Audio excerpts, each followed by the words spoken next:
भजनही करतोय, कीर्तनही करतोय, दिंड्याही करतोय, वाऱ्याही करतोय, पण काय काढली नाही. बोला ना. जोपर्यंत येर काढत नाही तोपर्यंत सुख कळत नाही, असून कळत नाही. तुझा आहे तुझ्या पाशी पण तू जागा चुकला असेल. चिवडून या नाशी तुझ्या घरच्याने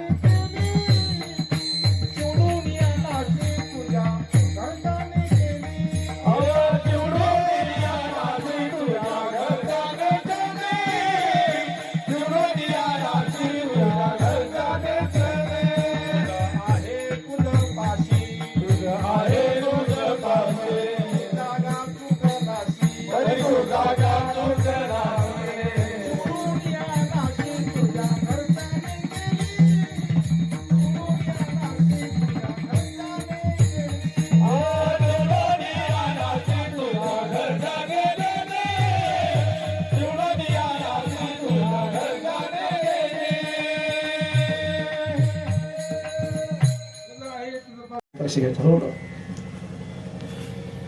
आता 3 शिष्य हे घरी गेले. एकानं काय केलं, अण्णा गावामध्ये त्याला आता फोटोने भाजण्याकरता तो माणूस त्यांनी फोटोने केले. फोटोने स्वतः खाल्ले आणि वाटून दिले. लगेच मोकळा झाला. हा एक शिष्य. दुसरा शिष्याने काय केलं, जरा तो चांगला होता, मध्यम होता. त्याने काय केलं, चांदीची पेटी आणली आणि महाराजांचा प्रसाद म्हणून चांदीच्या पेटीमध्ये ती हरभरी ठेवली आणि रोज पूजा करायचा. जय देव जय देव जय हरभरी देवा. एक वर्षभर सर त्या पेटी त्याने पूजा केली. पण दुसरा जो शिष्य होता त्याने ते हरभरे घरी नेले.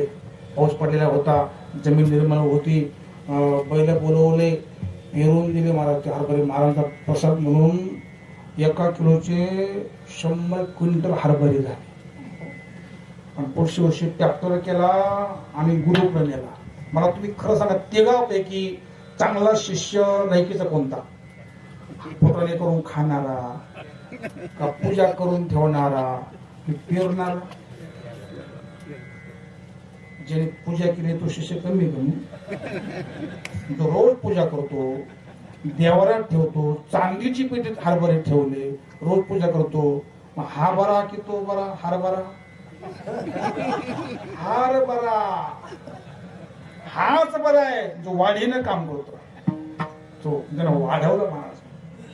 वाढावया सुख भक्ती भाव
ग्रामस्थ हनुमंत गाव इतर रहिवासी